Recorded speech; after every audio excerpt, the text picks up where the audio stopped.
Good day, everyone, especially to our instructor, Mrs. Mylene Ludovesi.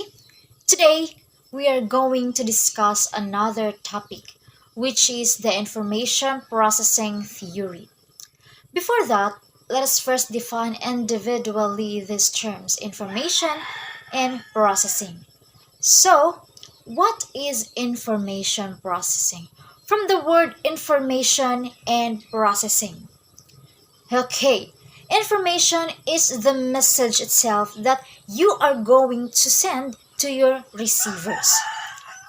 While processing is the process or the procedure on how you acquire the particular message or information.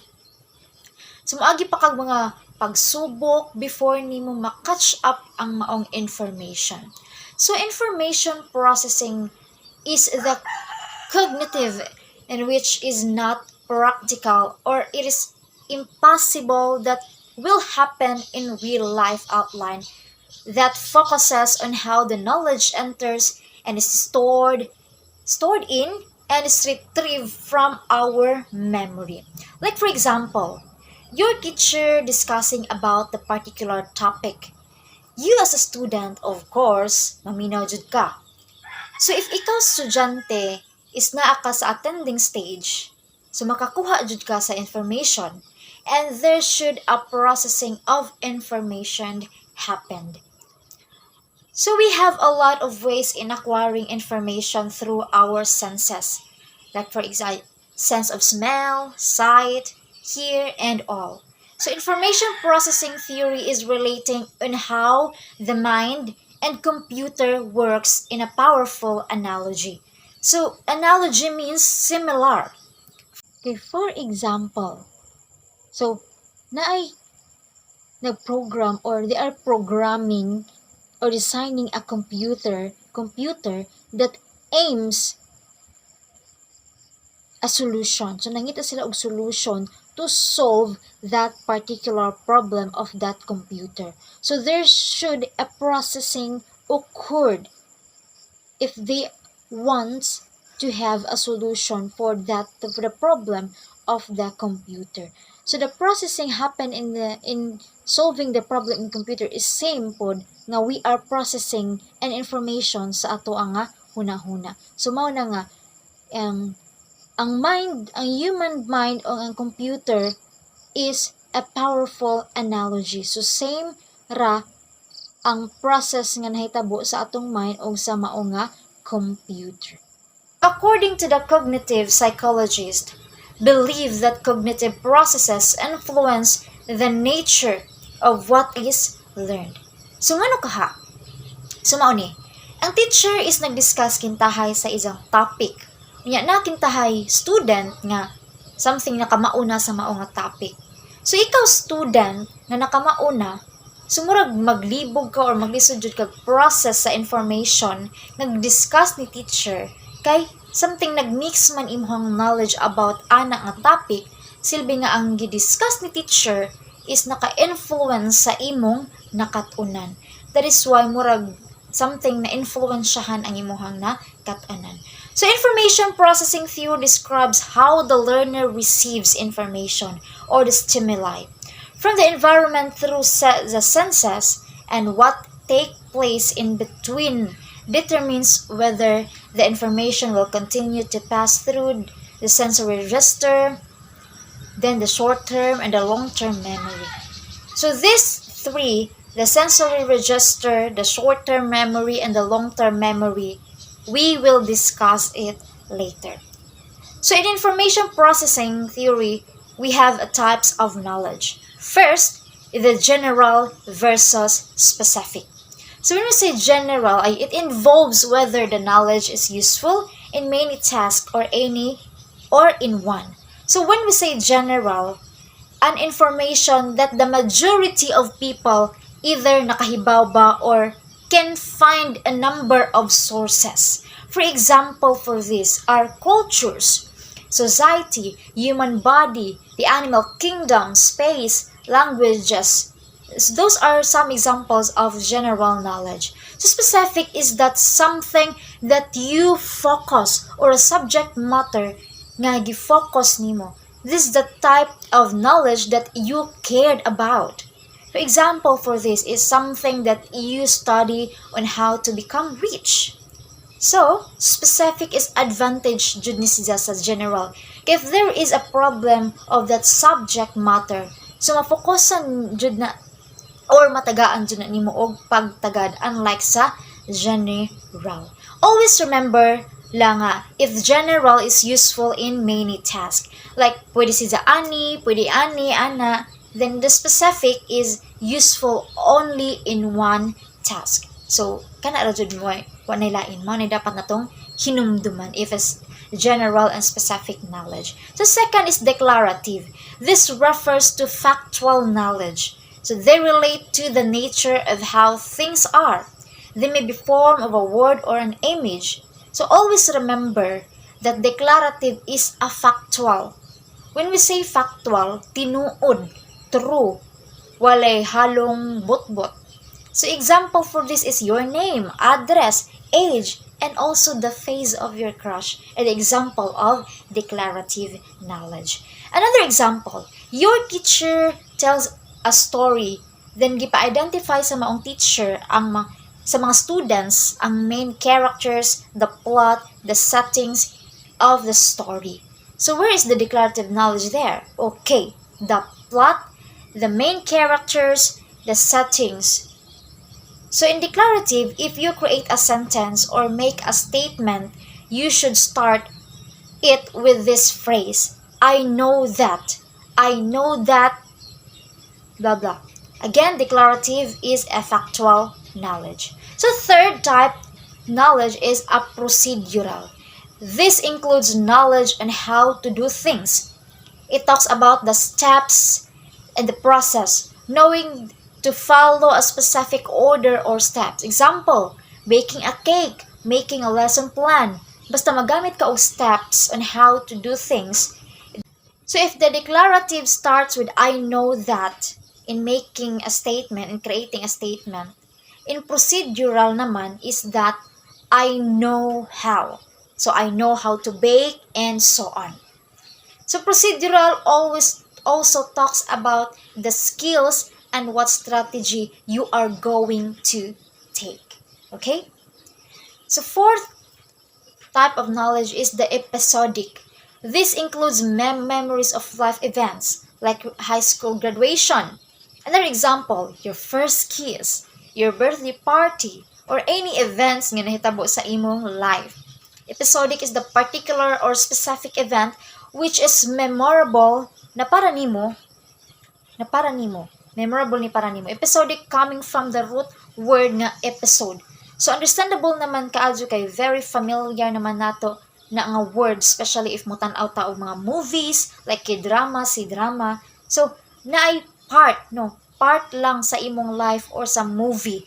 Di jud siya ingon nga full, no? Ang whole nga happening sa whole life. So if the declarative using I know that and procedural using I know how in making a statement. So in episodic naman pod is starts with I remember when. So I remember when should my first kiss and so on and so forth. So did you get it? Okay.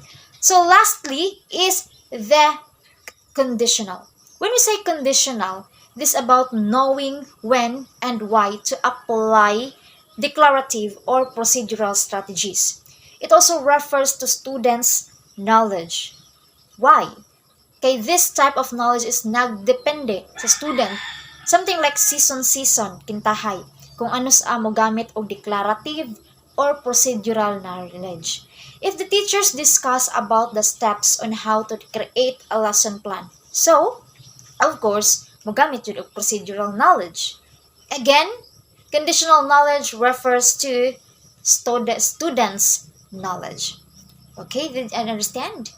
Okay, so what are the types of knowledge? So what are those types of knowledge? First is general and versus specific. When we say general knowledge, it is useful in many tasks, while specific useful only in one task. Second is the declarative, also known as factual knowledge, and starts with I know that when creating a statement.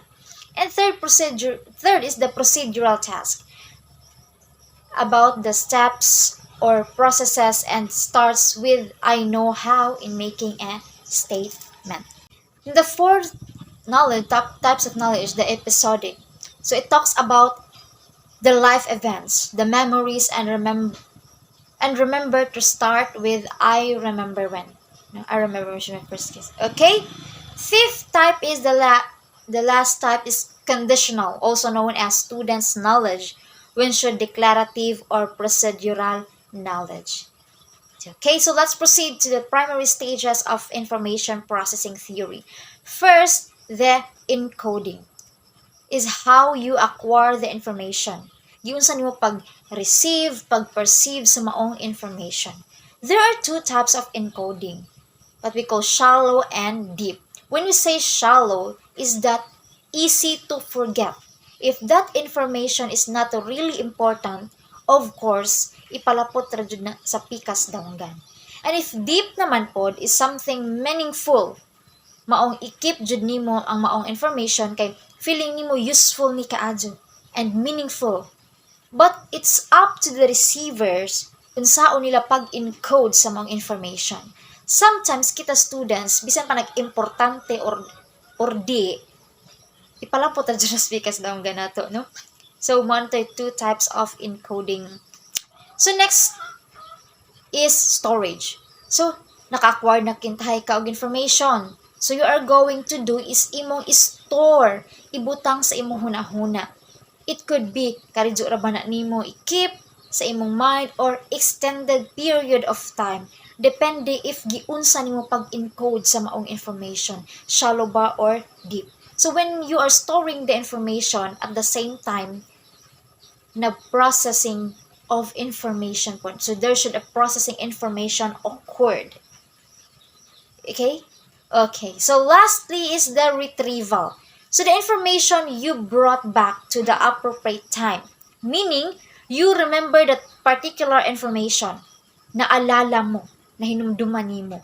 Mura ni siya og metacognition, like thinking about thinking. Nga naa kay na familiar nga butang or information. So, the more you think it, the more nga man-retrieve ang maong information.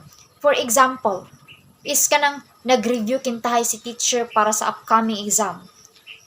So, na-retrieve ninyo ang maong topic or discussion or inyong nahinumduman giunsa pag-discuss ni teacher. So, ingana. So, that would be the retrieval, na alala mo. So, we have three main stages in information. The processing theory, information processing theory. First, the sensory register. So sensory register, it talks about our senses, like sense of touch, smell, sight, hear. Sensory register is somewhat decaying. Ngano kaha? Or like for example, nakintahay kay nasimhutan nga perfume ahumot before. And do you think imo pang mahinumduman ang maong baho sa perfume? So, di ba di na jud? So, decaying. We receive a great amount of information, but it's more than our mind can hold or perceive. So, kadaghang naas atong hunahuna, mahinumduman pa ka tong baho sa perfume? Okay, it's impossible. So, sensory register only holds the information for an extremely brief of time. So, second is the short-term memory.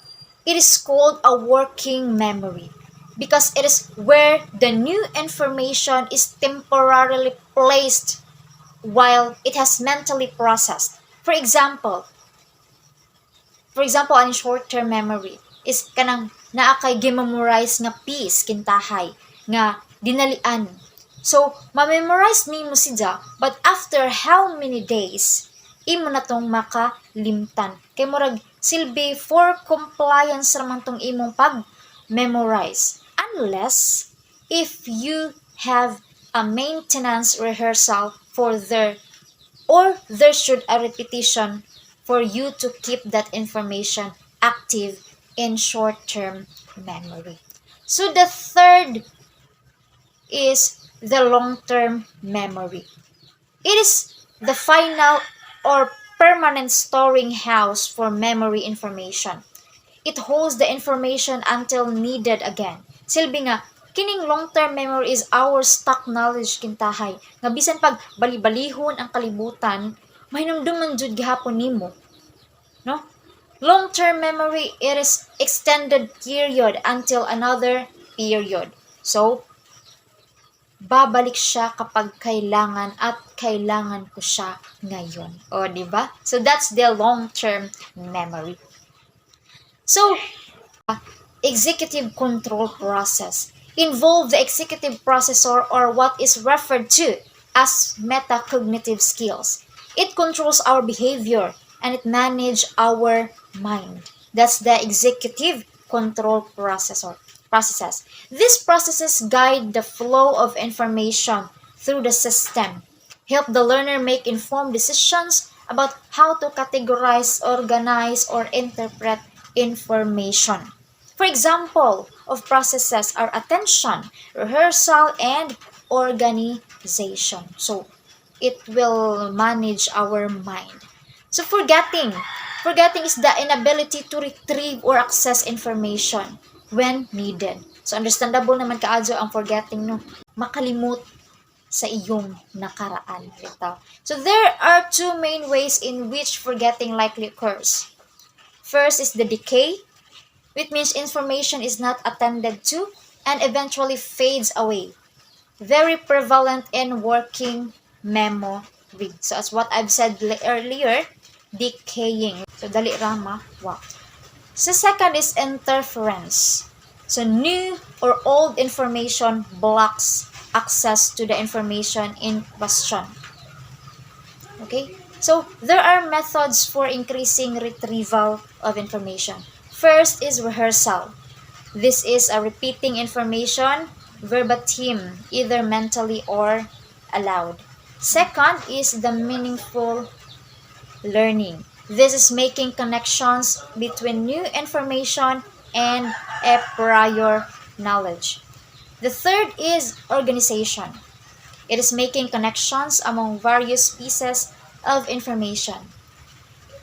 Info that is organized efficiently should be recalled. So the fourth one is elaboration. This is adding additional ideas to new information based on what one already knows. It is connecting new information with old to gain meaning. So the fifth one is the visual imagery. This means performing a picture of the information. Fifth is generation. The things we produce are easier to remember than things we hear. Next is the context. So remembering the situation helps recover information. Lastly is personalization. It is making the information relevant to the individual. Okay, so those are the methods for increasing retrieval of information. So, it is understandable enough naman. So, di na kinahanglan nga imo deeper pa ko sa mao nga methods. So, there are other memory methods.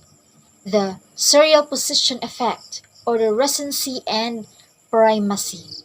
You will remember the beginning and end of a list more readily. So the part learning. Break up the list or chunk information to increase memorization. Second one is distributed practice break up learning session rather than cramming all the information in at once or mass practice. So lastly is the mnemonic aids. These are memory techniques that learners may employ to help them retain and retrieve information more effectively. This includes the locate technique, acronyms, sentence construction, peg word, and association techniques, among others. So in the information processing model, sensory register is decaying, short-term memory is forgetting, and long-term memory is retrieving. I hope you learned something, and that would be all my report. Thank you, and God bless everyone.